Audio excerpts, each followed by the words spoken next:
it is, we're going to call that a win. If not, it's just going to be intimate time with me and you. I'm down with that. All right. So you took this super awesome job and moved across the country on a moment's notice. Tell me about what's going on with you. Um, I live in the Rocky Mountains now on a ski lodge. Um, Of course you do. right? I'm the official photographer for YMCA of the Rockies. And they pay me copiously more than they should for very simple photos that anyone can take. It's pretty fantastic. That's Uh, awesome. but I have a 9 to 5 up here. Like I work 40 hours a week, but my job is just kind of it's in staff management. I don't even see our guests, Okay. which is awesome. Uh, but yeah, it's pretty neat. Like one of the stipulations, part of my job, like the photography gig, because that's kind of what's relevant to us. I do every Monday night. I teach a beginner's workshop for photography to kind of teach our guests that do come out. It's the only time I see them. I have like an hour with them to show them, like, okay, this is the rule of thirds. This will help you with your photos with your kids when they're out on the ski hill, stuff like that. And then I kind of kick them out the door, and I'm good to go. This is good hands-on training because you're training to be a master now too. Are you feeling like that's going to be harder to not be in person and just be online, or? No, no, no. It's a pretty simple little process. I mean, even whenever like when I'm traveling through South America and I've got my apprentices all over the world, it should still be, I mean, I've aside from one time I saw you in person, everything we've done has been online, so it shouldn't be any different than what I'm already doing. Are you feeling fulfilled in that as an apprentice without that personal connection? Yeah, I mean, there are times I think it would be neat to go do photo shoots, live with people, but at the same time, like the cohort that I would be building would be built around people on adventure trips, like doing adventure photography. So it's not. I don't imagine that all of us would be like, hey, let's all have the exact same adventure at the exact same time. So Right. there's not necessarily going to be any times we're even going to be in the same parts of the world. But we are the adventurous types. So if someone's on a trip, it would be much easier to be like, hey, it's only another 1,000 miles to come over here. Why don't I meet you in the middle? Then it's possible that would happen. That's awesome. Okay, so we're gonna break Arcanum tradition, and instead of looking at photos, we're looking at some of the stuff you're doing to get ready for your trip. So tell me how that's going, and then we'll switch over and screen share. It's going. Oh yeah, the screen share. I probably should have gotten some of that stuff ready. It's it's going well. I mean, there's a lot of logistics to this, and I'm far enough out. I'm in a weird middle ground where I'm already excited to go, but I know I still have a crazy long time before I can. So I Right. keep trying to build up all of the things and make it a perfect trip, but there's enough time that things are going to change between now and then. So when I originally started planning everything, it was just going to be me versus the world. And now I'm finding out that there's a few other people that want to come with me, and that changes everything just dramatically and dynamically for insurance purposes, more gear from sponsors. The costs go up crazily. I mean, there's so much more taking other people on an expedition versus just going out alone, and Yeah. that's the area I'm finding myself struggling in now because my expeditions in Alaska were like overnight trips or like a 2-day thing into a glacier field with a group of people that lived in the nearest town, and a couple tourists. So, and everyone had camping gear. Everyone was used to living in the wilderness. So it was like, okay, guys, let's get some gear. We'll go out. We'll be back sometime tomorrow afternoon. Great. Right. We met up and left. This is a little different. So are you feeling like that's gonna have a little bit of a negative effect if you're going with people that haven't been in these kind of conditions before? Because I feel like that requires a bit of a babysitting element. No, there's the people that want to come with me right off the bat. I'm not taking someone that doesn't know how to go do any of the stuff. They're not. I mean, they didn't do it to extremes like I did in Alaska, but the 3 people that I've spoken to so far all do like multiple week-long camping trips every year. Like every summer they'll go out for a couple weeks. Go hiking, doing stuff like that. So they at least have an understanding of how to do the basics. They haven't done the long-term stuff like I have, but as we are out there doing it, it will come naturally to them, I think. One thing, actually, our ski lodge offers we host a wilderness first aid, and first responder class that if these people sign a contract and say that they're going to go with me and everything, I'm actually going to pay their entry so that they can go through it. So all of us will be like wilderness first aid certified, so we can all kind of watch our backs, and we're doing it the right way. It's just a lot more logistics than I was planning on originally for this. Yeah, I bet. So what's the trade-off for you that's making it worth all the extra effort and energy? Just someone to go, oh my God, look at this! Not having to carry everything. Okay. I mean, 30,000-mile hike with 100 pounds of gear is so much harder than a 30,000-mile hike with 80 pounds of gear. That 20 pounds will kill you, so yeah. It'll be nice to be able to divvy that up a little bit. Okay. So let's talk a little bit about the first couple of levels of Sphere 1 and where you're at coming into level 14, and then let's see what you got. Sure. I should probably go to the right page and get all this stuff ready. Since we weren't doing photos, I didn't even consider the screen share. So give me just 1 second here, and I will have that all up and ready. Okay, no problem. So this new job, is this like a seasonal thing? This is the one that you asked me to write you a letter of recommendation for, right? Correct. Yeah, and this is this goes until June. Okay, cool. So you'll be there until June. Yeah, my contract goes right up till my plane leaves to take me to London to see you. Nice. I love it. You were really cute, too. You're like, hey, by the way, I got this awesome job opportunity. Can you recommend me, like, in the next 8 hours so I can get into it by the deadline, which is tomorrow? Like, yeah, they sure didn't give me a lot of notice, but that's how I live my life, so that's all right. Yeah, it was very appropriate. I was laughing at the consistency of being at the mercy at the moment. So I've got this thing going on right now. Can you? Yeah. That's why I was teasing you too, because you're like, "Can you do that?" I was like, I'm not home right now." Yeah. But I was laughing. I was amused that you have found a way to build your entire brand around something which is both your greatest asset and probably your greatest liability. And you found a way to spin that to just make it a good thing, which is absolutely the key to success. So, bravo.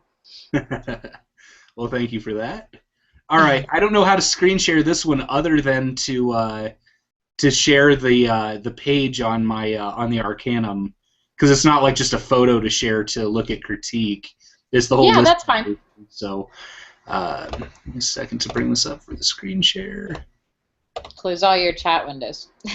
Yeah, I think I did. We'll find out in a second, won't we? All right. All right, so talk to me. Tell me about your levels and what you're doing and what you figured out. And sure. Yeah, for level 12, you wanted me to start building my online presence. So to that end, all of these websites were born. And these are all of my social media pages, obviously for Facebook, for David Zipprich Photography, my Instagram, Tumblr, YouTube, Twitter, 500px, Pinterest, and the Google Plus page that we're looking at this second. okay. And it's still not a habit for me to link to these every day or as often as I should be, and that's a big personal thing I'm working on right now, is to try to make that more of just an addiction, or so that I feel like I need to do it, Right. so that I can keep building the online presence. So I've kind of branded with you can see on this one, Mercy of the Moment. Because that is exactly how I live my life. I don't believe in do-overs and second chances and all that stuff. And when I'm out doing like nature photography and wilderness, I can't really. That's going to be annoying. I can't really.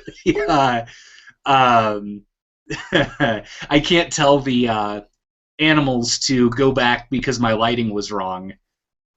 True story. And like I think I could be children's photographers understand that a little bit too. yeah, yeah. Whenever I'm like shooting a landscape, I could find the most amazing landscape in the world and be waiting for the right light. But if it's bad weather for a week or two, I mean, I either have to sit there for a week or two or give up the location. So Right. it's all waiting on other external forces and then being there at the right moment. Right, which is something that I never have to deal with for the most part. Like I've had one or two shoots that were dependent on it, and it drove me up a wall. So the fact that you still have sanity is quite impressive. Do I? Do I, Jess? I We're gonna say for the purpose of critique it does, and I'll tell you what I really think when we go offline. understood. Uh, um, So, a couple of things. I think I just got done building John's sphere map, and I think one of the things that I set for him would probably be a good idea for you. And I think we actually talked about this in passing, but actually going through and setting them all up to pre-post. yes, that You is know, actually one of your, I think, level 17. okay. One of my requirements further up is to have like 50 or 75 or something images and full timeless posts ready to go. So when I go on my trip, if I'm away from Wi-Fi, they'll still keep posting. Yes, and I think that's awesome. Vanessa Joy is a really, really successful wedding photographer near me, and love her work. And I was laughing at her because for a second I stopped and thought she was actually posting wedding blog photos while she was in the delivery room giving birth last week. But it wasn't. It was she just has it set so every single day it's posting one of her wedding images, so you're just constantly inundated with it. And so, and now that I pay attention, I can tell which ones because they're posted by a third-party app. So you can look into that too. But I think that that'll really help. And then, like you said, just consistency. If you're still trying to get into the rhythm, they say that it takes about 22 days to form a new habit. So it's as simple as really just like go on your phone and pick a time where you're not at work and you're not out with your people and you have free time early in the morning, late at night before bed or whatever, and just set an alarm to go off at 8:30 every morning that says post, and spend 10 minutes, go through and do it all. And eventually it'll just become second nature and you'll teach yourself. It's like setting an alarm every day and then you turn the alarm off because it's Saturday and you wake up at the same time. Like Yep. you just kind of train your mind to do that. So that might be helpful for you too. So, okay. So we have all your social media set up. The next one was to come up with your sponsor list, yeah? Yes, I believe. No, 13 was the trip itself, the necessary gear and all that. Okay. Yeah, so tell me about this because I'm really interested. I mean, it's a pretty extensive list. I obviously we're not going to go over everything that's on here. But I mean, the big things: navigation, map, compass, GPS stuff. The biggest thing that I found on any of my trips that people always forget is lip balm. Man, Yeah. you're out in the sun for weeks. You live on that stuff. Flashlights, batteries, solar chargers for said batteries, everything to build a fire, but sometimes if you know what you're doing, you don't need anything, but it's helpful to have a lighter. The hydration kits, the water purifier straws and tablets, sleeping, I mean, just wherever you're going to be going, find out what kind of weather they have and pack accordingly. Right. I'm going to every possible climate type in the world on my next trip, so I'm going to have a couple mailing locations, so I'm going to ship stuff back and have stuff shipped in when we take about a week off while we wait, so that we don't have to carry winter gear in the rainforest and vice versa. Okay. Very cool. But yeah, I mean, it's all pretty straightforward stuff, and of course I have a much more extensive list for my camera, but that's just for myself. Right. Now, did this help you with figuring out your potential sponsors too? Honestly, no. I hate saying it. It almost sounds like I'm cheating, but I pretty much had this list on my computer already. Since I camp so much, I have always got a checklist and a supply list before I leave anywhere. Mm-hmm. So I just kind of did a couple tweaks and updates to it to make it fit what you were asking for. But yeah, I mean, it was not really. The only thing that I think I had forgotten about was like my rope, like rope and potential climbing gear and scuba stuff. But I found all that Okay. I was actually I didn't put that on my list, but that's stuff that I put on my sponsorship list. Good. Okay. So let's talk about your sponsorship letters and where you're going with that. Okay, well here's my sponsorship list, which is Okay. fairly fairly long list here on the right side of the screen. How much Uh, fun was this to put together? the first time I did it, and I got about 80% of the way done, it wasn't bad, and then the file corrupted, and I started over, and that was miserable. Awesome. But I got through it. Now, on this list, number one, I put 5 owls, not because it's the most important, but that's the one that I've already gotten a sponsorship from. Okay, good. Yeah, so 5owls.net is already hooking me up with bivy sacks for this trip, which I've never gone on a trip with a bivy, so it's going to be interesting. But I think it'll be ultimately. I think the trade-off is worth it. For those that are watching this that don't know, a bivy sack is it's like a sleeping bag, bedroll, and insulated pack plus tent all built into one piece. So that, I mean, it's a little bit bigger and bulkier in your gear, but you don't have to carry a sleeping bag and a tent. And so the weight trade-off is down. But whenever you're ready to go camping, whenever you find your spot for the night, you literally just roll out this bedroll and you're done. If you get bad weather, there's a zip-out spring-loaded cover that you just flip out over your face, and you're protected from all of the elements down to like negative 30 degrees. Nice. And these So, guys are sponsoring you? yeah, they already, and like they have government contracts. They supply the ones for the like the Navy SEALs and the Army Special Forces, and they apparently want me to test one of their new lines on my trip. So That's awesome. yeah, it's pretty cool stuff. I'm pretty excited. So 5owls.net, go check them out. They're awesome. Very cool. Have you been promoting them already? I have, yeah. They're already linked on my David Zipprich photography page, and I've been, every time I talk to anyone about my trip, I mention them. Good. So Very cool. Definitely make sure you're putting that out on all your social media, like when they send it to you. It's one of those things that like a little 10-second video clip on Instagram where you're, right. unpacking it and looking at it and, taking a bunch of photos of you. This is it as a tent, and this is it as a sleeping bag, and, with your usual, lumberjack flair. Will definitely be a good thing, and then just hashtagging them and making sure that you're tagging them in the photos and stuff on social media so people are actually reverting back to them, because we're just lazy now, and if we don't have that link, they won't go search for them, but if they do, they'll click on it and go, what is this thing? Yeah. Yeah, for sure. So how about the others? Who are your, let's say, your top 5 wish list for sponsors? Well, that's actually pretty much number 2 is the Boy Scouts of America, which sounds interesting because I'm not going to be in America.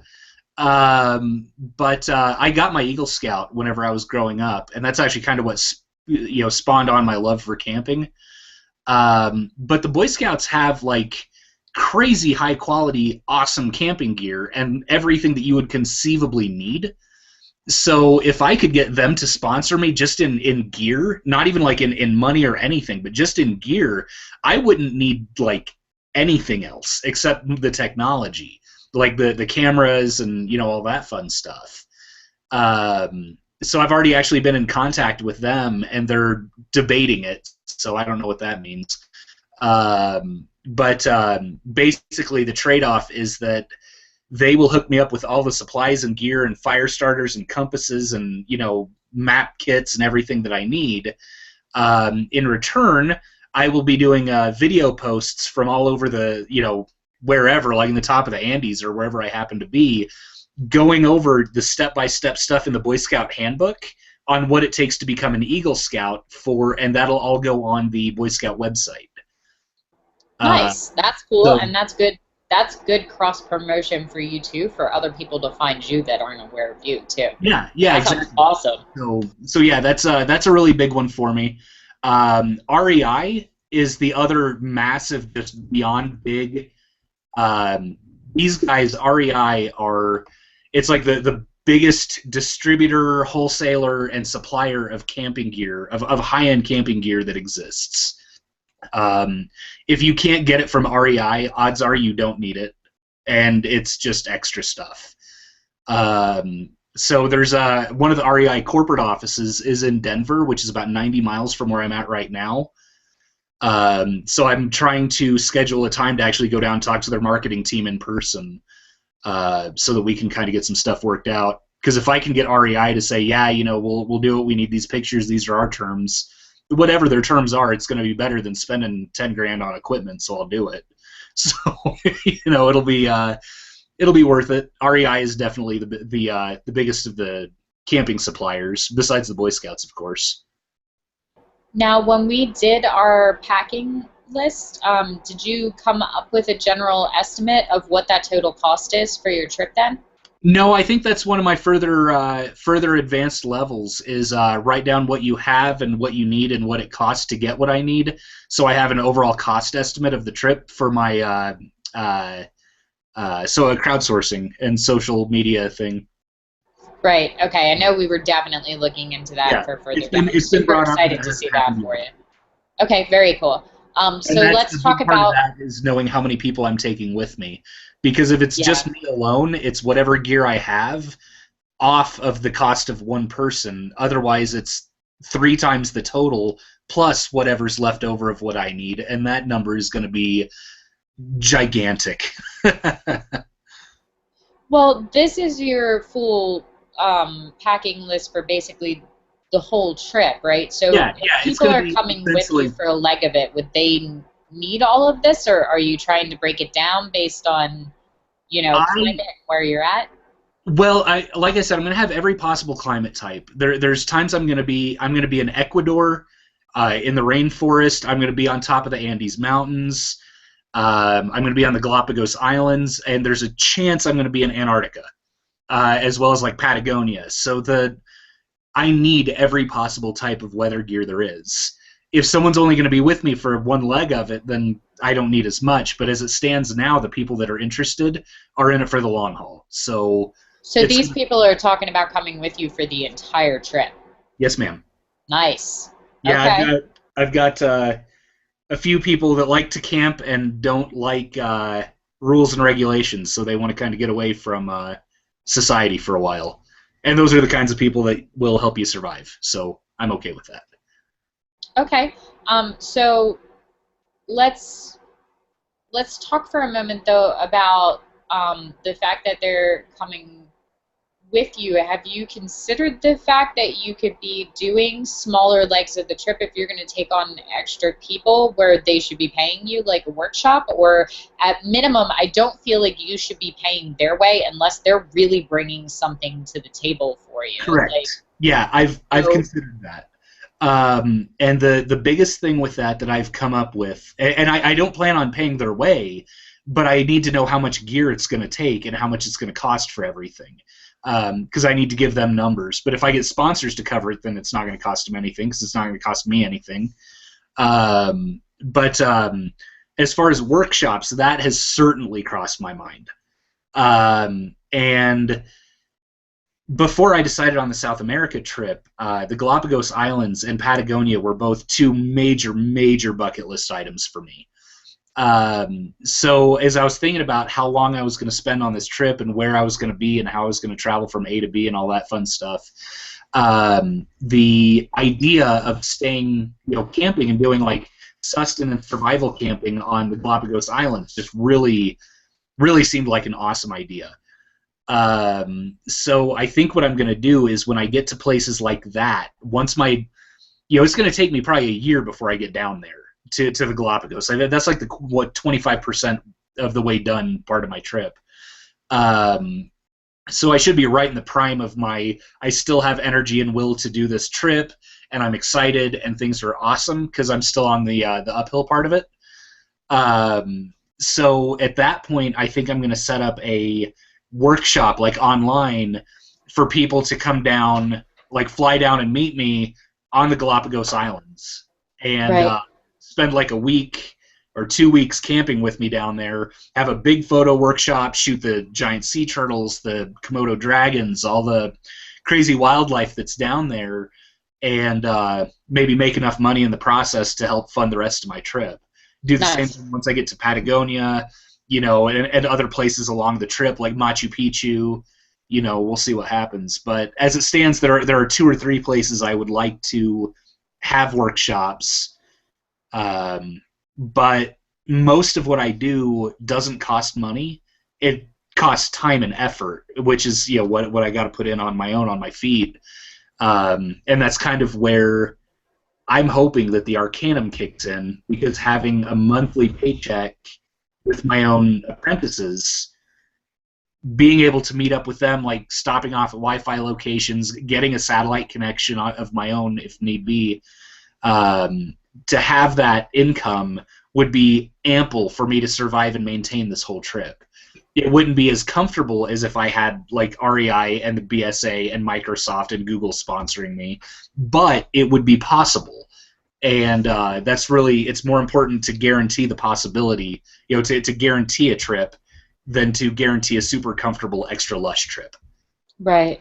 Well, I think you're in a really unique opportunity too, because like I mean, because you've been in mine, like we have people from like I don't know, like 9 or 10 different time zones. Like they are literally all over the world, from London to New Zealand to the U.S. and back again, and half the places in between. So it would be interesting, depending on how fast you go through the path of the protege and how fast you finish up Sphere 2, for you to maybe consider when you're picking apprentices to pick them that are at key points that you're going to be at in your trip. You could actually stop and visit all of your apprentices on the way, or they could come out and see you.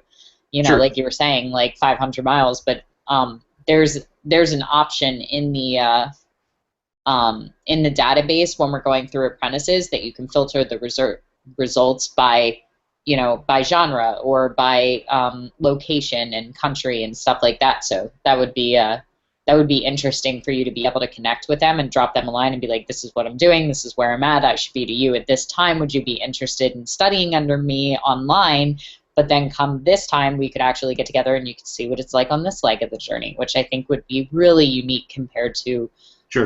The way most of us are setting up. Because, I mean, right now, you're pretty much the only apprentice that I've gotten to one-on-one. I'm hoping to fix that. I'll get to see John in London and a couple of others, hopefully, for my workshop there. But that's the downside of being spread out all over the world, is that, Right. I won't get to see them all while they're in my cohort. So I'm super, super excited to see how that plays out for you. How's your letter to your sponsors? Oh, did I stop screen sharing before I showed you that? Yeah, you can talk to me about it, read it, and let me know what it is, and how are you feeling about your branding, and how are things picking up on your social media? It's not bad. The social media is picking up. I've gotten quite a few more followers lately through teaching the workshop up here, to be honest. Good. Because at the end of my workshop, I have like all of my social media on one slide, and I'm like, hey, so follow along if you have any questions. I'm always available. So I've That's good. gotten quite a few people to join just because of that. And that's exactly how it'll go, and it'll start. You'll hit a tipping point where it will like cartoon snowball down. You just have to get to that point, and the more that you're connecting with people, it just grows exponentially, like a pyramid scheme almost. Let's see. So were you able to pretty much draft a letter that'll work for the majority of your sponsors, that you can just shift 1 or 2 things? Yeah, for the most. I mean, like I've got a generic draft up on screen now. It should be screen shared. And it talks about like a little bit. The first paragraph's a little bit about who I am and how excited I am on my next trip, followed by what the trip is.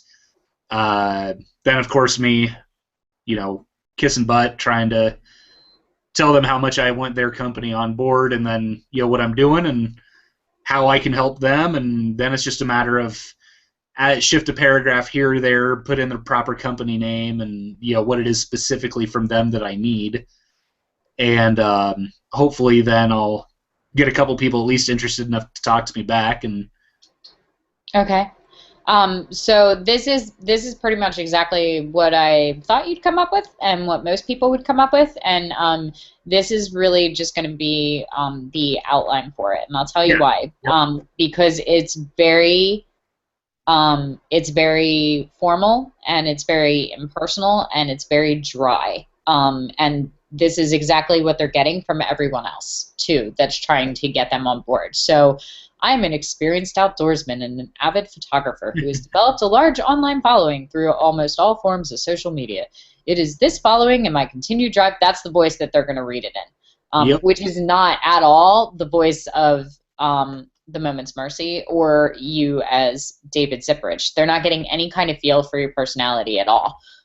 So I would be inclined to, while this is good and it's very formal and it's very businesslike, it's not going to move people. That would not get you set out of the stack of letters that they're getting and going, maybe this one. Sure. So what I'd actually like to see you do, and are you planning on contacting most of these companies by email, or are you sending out actual? I still hadn't decided on that one yet. Okay. Sending a letter by mail would be much more noticeable because that's all, like, everyone just does email these days. However, everyone does emails these days, so it makes sense to be a part of that too. So I might do both. Okay. So my suggestion would be for you to start with email because it's free and you don't have to pay for postage, and because there's actually a lot more ability to customize and put it together. Have you heard of Issue, the magazine building site? I'm gonna drop me a line after this and remind me to send you a link to their site. But it's basically a lot of portrait and boudoir photographers. Sue Bryce made this a really big thing. They put together basically like magazines or digital pamphlets that you can page through. I would like to see you create something that is visually enticing. Okay.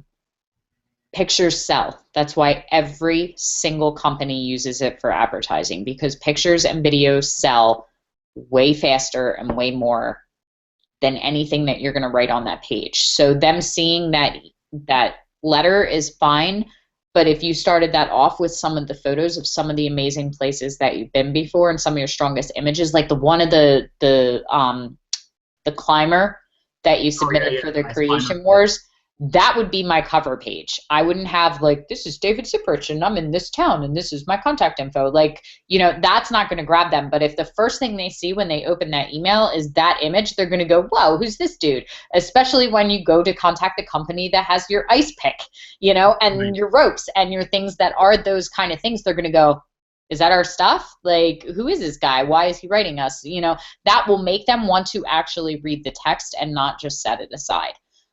So I'd like to see some of your best images, and it would be awesome if you could set them aside so that some of your images are coinciding with the companies so that they can very easily see their sponsorship being beneficial. Like, that's where our tent would be in Antarctica, and that's where, it's like when you talk about staging homes when you're looking to sell, they tell you to take everything personal off the walls so that the people walking through your house can envision their furniture and their family pictures and stuff like that. It's the same thing. When you're appealing to sponsors, you want to be able to have them go, oh yeah, this guy is totally what we need in order for it to be beneficial to us. Because honestly, they don't care about you. They care about themselves and their bottom line and how much are they connecting and how big is your following, and is your following being big actually going to benefit them and make them money, or are people just going to go, okay, that's nice, and flip on to the next image kind of thing. So it's all about that. So if you start gaining a following of all of these crazy people that are just as nuts as you are and want to go, kick bears and hang out with like all of these dangerous animals in these sub-zero conditions where they don't even tell you the temperature, they tell you the time before you freeze to death, you know, that's who they want to reach because their gear is the only gear keeping them from that. Then those people that want to go do those things are going to go, well, who did that David guy we were following use? Because didn't he do that? You know, so that's what we're looking for. You want the sponsors to have an emotional reaction to it, because if they have an emotional reaction to it, their potential clients will have an emotional reaction to it. There's nothing on that piece of paper that's giving you any kind of connection or personal reaction. So it should be a sponsor letter. It should have all that info, but it should also let them know who you are and why you. If you're a spokesperson, you have to be sellable.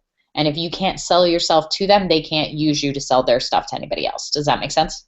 Absolutely. Okay, so that's a really good start, and that's the base, and that's exactly what you need. The trick would be, and you actually did a lot of legwork for this already, because in your list of potential sponsors, you have it broken down like sleeping bag companies and camping companies and, you know, camera gear and stuff like that. So what you could probably do is go in and tweak that base letter a little bit more so that it's a camera gear letter and it's a camping letter, because those would have a few different things in. You can't send one generic one out to go, hey, why don't you sponsor me with your lip balm and your lenses and your subterranean zero super camera bag. You know, they're going to know it's very, very generic, and you want them to know that you took the time so that you actually want them, and it's not just I'm reaching out to whoever's going to give me money. Right.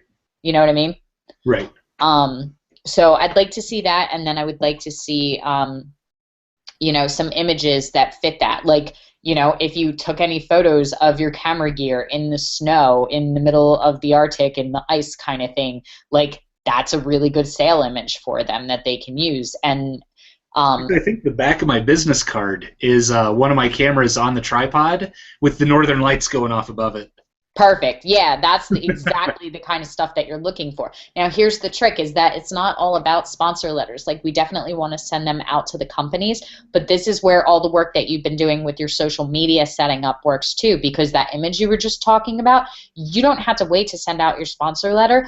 I would post it across all of your social media images, and I would tag, you know, Canon or whoever the tripod company is, or if it's a Sigma lens on there, or Tamarack, you know, whoever you have that pertains to, hashtag them and tag their social media on that platform too. Like, a lot of the reason that I got the sponsors that I have is just because I was doing that before they were my sponsors. Like, if you pay attention to my images, every time I post, it's like, the model is so-and-so. My makeup artist was Remy or Sarah. You know, it was shot at Lark Manor. It was here, da-da-da-da. And then it goes down, and it's like Canon body, 5D Mark III or Mark II. You know, Sigma 70 to 200 lens. It, you know, Wacom tablet, on-one software, Adobe Photoshop, and I hashtag them and I tag their feeds. And it took about, my biggest one, like, I've been doing this for almost a year, and I bought my Wacom, you know, like my big 22 fuck off touchscreen super Ferrari tablet. Like, I bought that full price because I wanted it, and I still hashtag them even though they're not. They just started paying attention. Now they like almost every image. Then they start sharing, which puts me out to their people. And then based on the interaction they're getting from that, the next time I go, hey, I'm looking for something, they're much more inclined to go, hey, we've been paying attention. We should maybe hook this chick up because she'd be good for that, which opens up my sponsors when I'm at the expo floor, when I'm teaching at WPPI or PPA, or, you know, any of the things going on with that where they have tables. They go, oh yeah, we want her because she's got a big following, and we're seeing 286 people liked that image on Facebook. She's going to draw a crowd.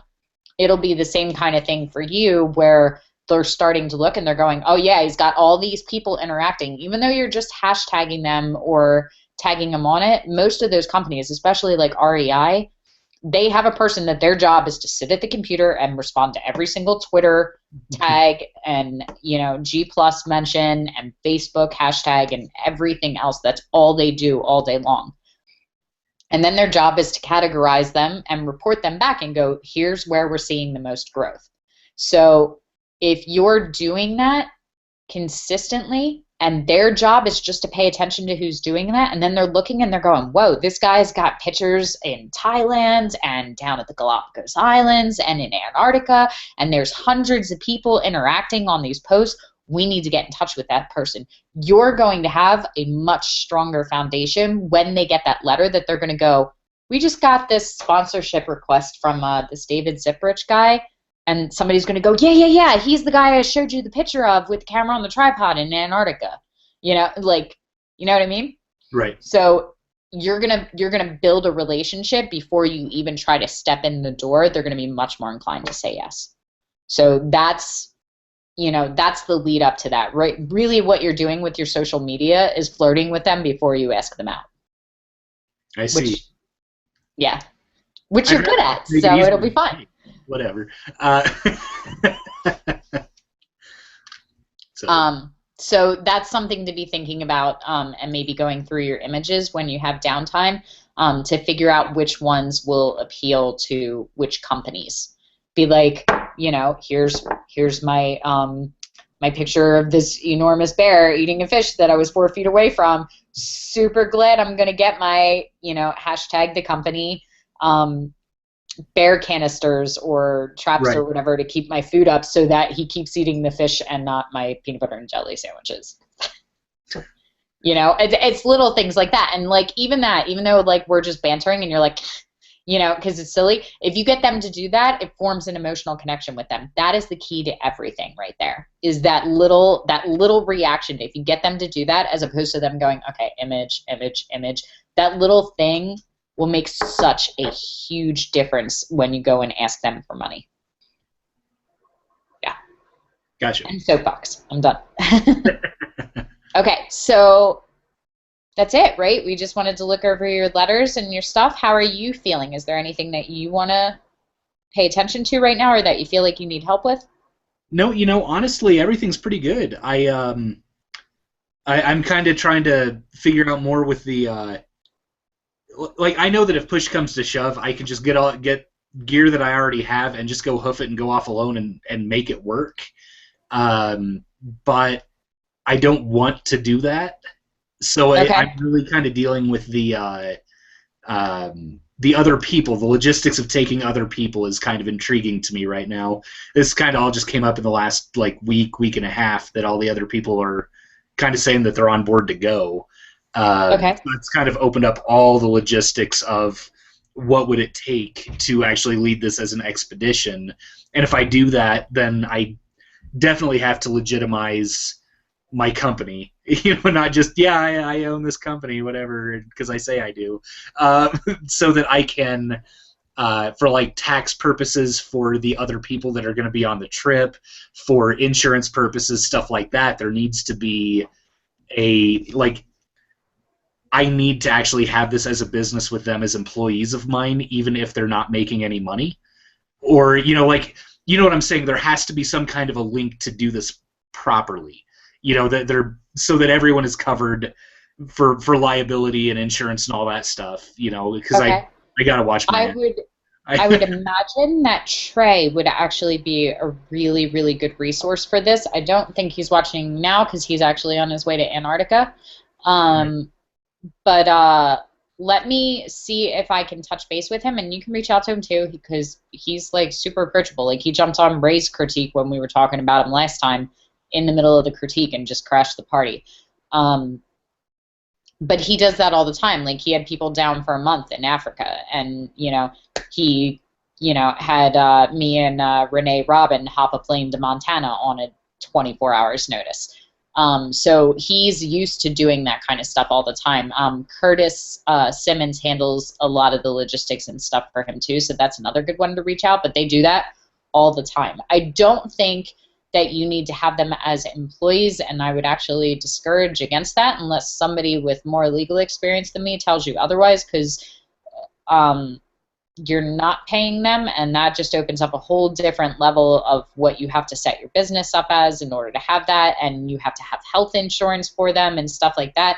It's not that. You're going on a trip and they're accompanying you by their own things. So if anything, if they're not getting paid, they're not working for you. They're essentially volunteers that are coming along. Sure. So I don't think that it's a work thing. What I do think that you're going to need is you're going to need liability insurance because they are with you on your trip. And the bottom line is that sometimes even the nicest people turn into assholes. And what you don't want to happen is you don't want them to trip over a turtle in the Galapagos Islands and break their kneecap and then sue you because you invited them on the trip. And, and stupider things have happened. Yeah, I'm sure. I actually have already talked to all of them and said, like, look, we're going to be in close proximity, like within eyesight of each other for like 3 to 4 years, and like any dynamic of any group, at some point we will hate each other. So it's very important that we remember that we're doing this for fun and that we don't have a deadline and we don't have timelines and we're just out traveling the world and shooting as a group of friends. Right. You know? So my first step is, or my first piece of advice for you in your first step is to be totally selfish and say, what am I getting out of this by adding other people on, and what is it that I need them to do for me? Because essentially what this is, treat it just like the sponsorship in reverse. They want to come with you. This is your project, your baby, your reputation on the line, you know, your life dream. So this is yours, you know, and it's the same way, you know, on a much smaller scale and without all the threats of imminent death that you face. Like, this is exactly what the Reliquarian is for me. It's a bunch of other creatives that I love working with and having on, all bringing something to the table that's beneficial, that they feel personally fulfilled in being a part of, you know, but none of them are getting paid or financially remunerated, at least in terms of their connection and their time investment. Because that's the other thing, is that the other fear that I would have in the worst case scenario, and obviously you're going to pick your people well, but you know, you prepare for the worst and hope for the best all the time. So my other concern would be, let's say this takes off and you get all these amazing sponsors, and you, as you're moving along, you just snowball, and all of a sudden you're competing with Trey on Google Plus with 7 million followers, and you know, you're just getting offers left and right and money thrown at you, and your prints are selling for hundreds of thousands of dollars. And then one of the people that came with you goes, well, I set up the tripod for that, and even though it's the shot of him on the cliff, I pushed the shutter, therefore it's technically my image, and I would like, you know, to be compensated for that with royalties forever. And now you're looking at, you know, this stupid lawsuit for hundreds of thousands or more money, like, which is good because it means you're super successful and they can sue you for hundreds of thousands of dollars. We like that part of it, but Jess, if that in your mind is the worst case scenario, is that we're doing good, right? And can afford a multiple $100,000 lawsuit, fine. yeah, it's a good thing. It's a good problem to have, but it's still a problem. So you know, it's just one of those things where you just want to cover all your bases. Most of the time, because those kind of conflicts arise from everybody not being meticulously on the same page. And really what it is a prenup agreement. It's one of those things where you go, well, of course we're going to get along and have a great time and stay married for the rest of our lives, so why would we need a prenup agreement? Because we're going to be together forever. And the other side of that argument is, well, we're going to be together forever, so who cares if you sign it, because it's never going to be an issue anyway. You know, it's the same thing. It's a contract to protect both parties so that everybody's safe and everybody knows where everybody else stands. That is always the key to good working relationships, 100%. I think that you need liability insurance. I think that they need to provide proof of their own medical insurance, you know, and they each need to call their insurance companies and make sure that they're covered if they're in Thailand or other places, because some of the insurance companies probably won't cover that. And what if they have to be medevaced off a mountain, you know, in the middle of Tibet, you know, where we're talking like ridiculous amounts of money and effort to get to people, you know, that are above and beyond. Are they going to be covered, and what that's going to be? Because that's where it's going to come in if they're like, oh, well, my insurance company doesn't cover this, and now I'm going to sue you and you should cover it. You know, and you should have it set up and talk to your insurance companies as well. You know, I'm taking these people, they're coming with me on a trip, they're responsible for themselves, but, you know, it's like your car insurance, like when you hit someone, you know, or if you get in an accident, whose insurance is responsible kind of thing. So just having those conversations and adjusting your policies to make sure that your ass is covered no matter what, like full coverage. Do not get liability only in this instance, because this is one of those things where it's better to be safe than sorry, and I'd rather you pay an extra $50 or $100 a month to have the peace of mind than not have it and have it be a problem and then be Right. paying out tens or hundreds of thousands of dollars because somebody gets hurt or killed. You know, because, I mean, like, you're facing down bears and avalanches, and I saw your pictures when you came in, and I know you're like, nah, it's just another day at the office, but It really is. like, if people can walk out, if I can walk out to my mailbox and get hit by a car, you going into, like, ridiculous below zero temperatures where you can die in moments and climbing cliffs and mountains and facing off fierce animals that are part of the When Animals Attack specials on TV, like, you need to be covered. And it would make me feel better as your master to go, at least he doesn't have to worry about it if it happens. It'll just appease your master, you know? It's like the mom thing kicking in. So, you know, ounce of prevention kind of stuff. So I would definitely look into that. I don't think you have to have them as employees because they're not. You know, if you're not paying them, they're not employees, bottom line. If Well, they are... I'm curious there if my big question is with the sponsorship, though. If I tell my sponsors, like, I need one set of gear, that's one thing. But if I say, well, I need 4 sets of gear, you know, because it's more pictures, more whatever for the sponsors, they're going to be happier that way. But at the same time, is it just like, okay, so you want to give a bunch of, you know, shit to your friends? You know, no, they work for me, they're employed. You know, I've got, you know, this whole thing, like, there's all these contracts, you know, and that's kind of what I'm curious about. Is how I what the don't think sponsors they would be need to happier to get. be. I don't think they need to be your employees, and I don't think your sponsors will necessarily care about that. I would pay attention to the idea of being able to get all of your gear and all of your necessities taken care of, because the bottom line is, as nice as it would be to have them, when we started talking at level 9 with you doing this, you were going solo by yourself, so you don't need them. No, for sure. And that's what I was saying earlier. Is like, worst case scenario, I can just pack up and go. Yeah. I would much rather I would rather be able to share the gear, share the daily responsibilities. It just would take a tremendous amount of the burden off. And like we were talking, actually, I think it might have been, I don't know, level 4, level 5. You asked what we learned from our, you know, each level. And I had posted something about learning that a photo with someone in it has a better connection. It seems to be a more impactful image. If I'm the one behind the camera every time, I need someone with me that I can shoot doing the stuff, like having the gear, you know, so that I can have that human connection in those images for the sponsors. Well, I think it's both. I think if they're sponsoring you and if it's your project, they're going to want you in the photos. So something to keep in mind. Like, you can definitely do both, but I would definitely, this is one of those times where you just have to be okay and consider the fact that the people going with you are probably taking photos of you rather than the other way around. I mean, it can be both. Like, you can have this epic shot of the campsite with all of you guys sitting around the fire. But if they're sponsoring David Zipprich and the Mercy of the Moment or the Moment's Mercy, you know, they want you. That's like, you know, Beyonce getting a sponsorship and then sending them a bunch of pictures of her backup dancers. So just food for thought, you know, unless you have another big name. But the way that I would present it with them is, once you finalize everything and you have all the contracts signed and you know who's going with you, which is good to do before you send out the sponsorships, I would just approach it and go, I and my team of 3 people, 4 people are doing this trip, and this is what we're doing.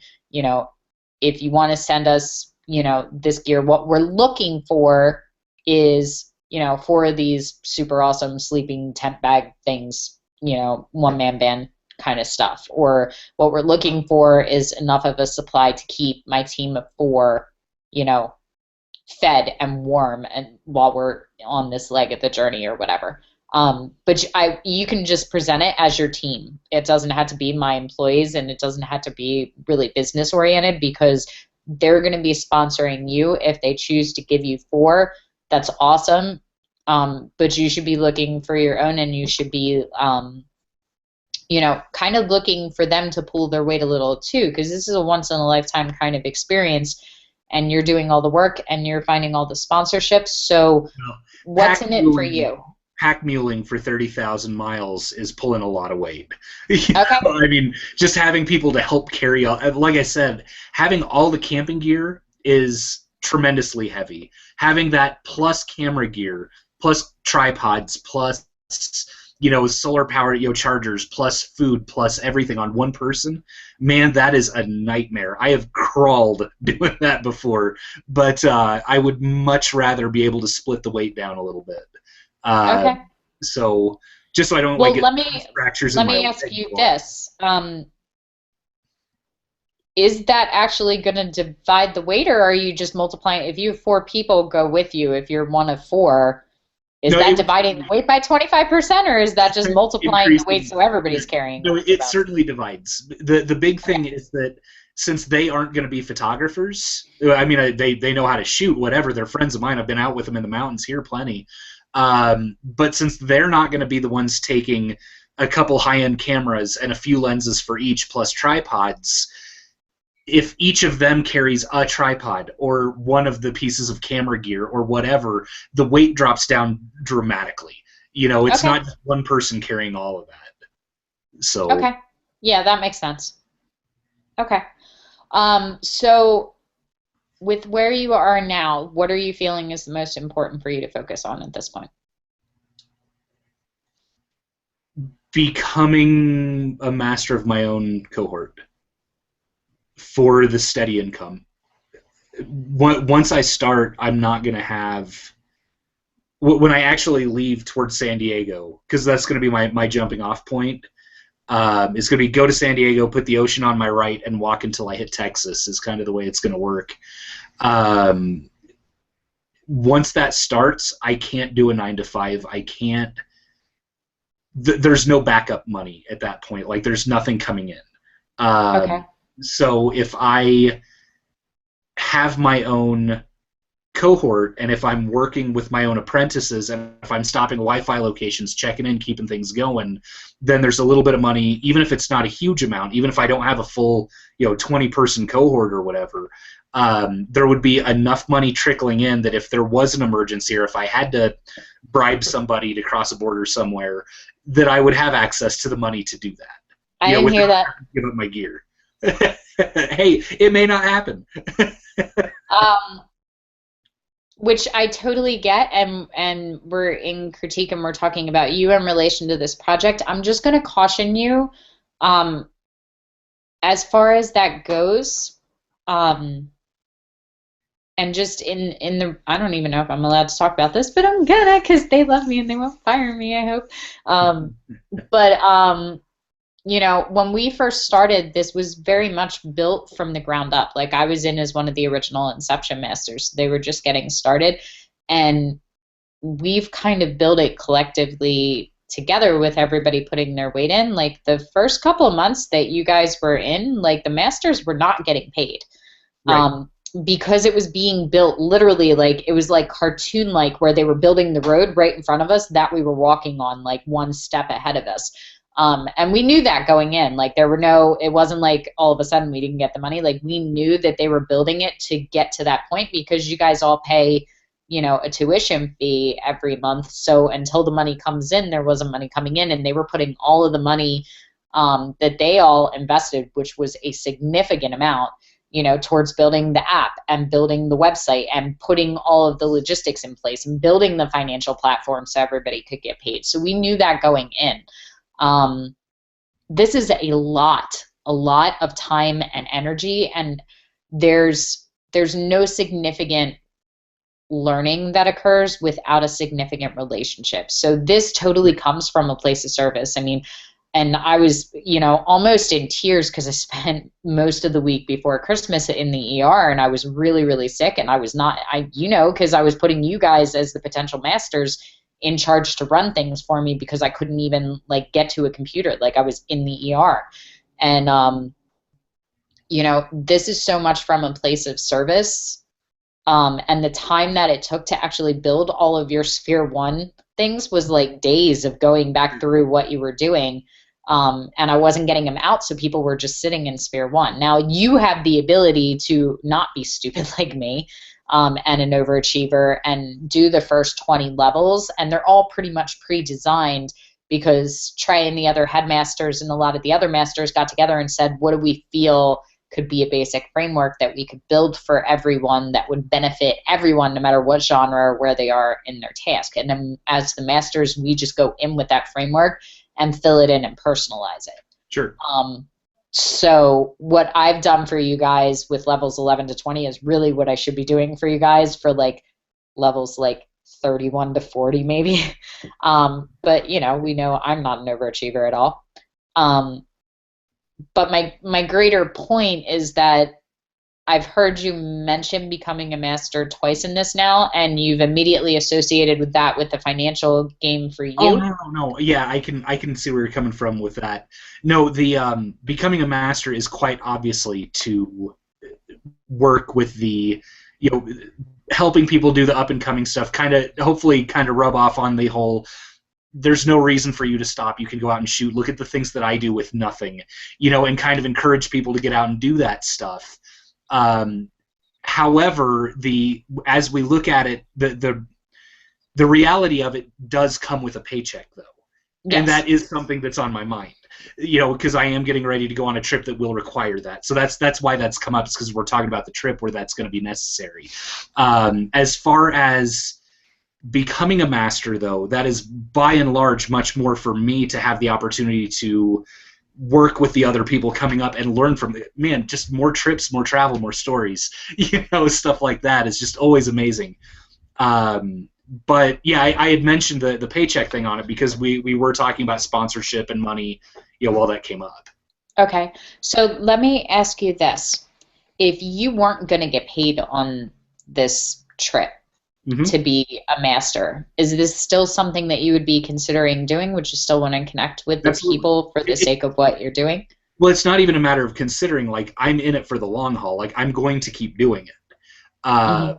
So this is just a part of my daily routine is working with the Arcanum to whatever level I can. I play a lot of video games, and I like to advance and become the best. Yeah. So of course, you know, becoming a master here is kind of like I don't want to say I'm doing it. It's like a level up, yeah. Yeah, it's a level up. You know, it's something I've worked for and I would like to achieve. Okay, I getcha. But I was more speaking of, would you be interested in becoming a master if it was, let's say, like a volunteer position? If nobody was getting paid and this was just a concept. Yeah. Oh yeah, for sure. I would still certainly do it. Okay. Of course, I would love a paycheck, but yes, exactly. I mean, well, that's what I said, and that was like to the beginning point. Like, you know, Trey is obviously a brilliant business plan and business person with what he's doing, and he works with very successful people. You don't get to the stature he's at by not having a strong business mind. As brilliant as his artistry is, I've seen people that have gorgeous imagery and cannot make a dollar from it just because their minds don't work that way. They have the heart of an artist, but they don't have the mind of an entrepreneur, and it requires both. Right. So where I think you know, the reality came in was that I had absolute faith, and I still do, like just in seeing the growth over the first couple of months of it, that this is going to just completely blow online education out of the water with the way that it's set up.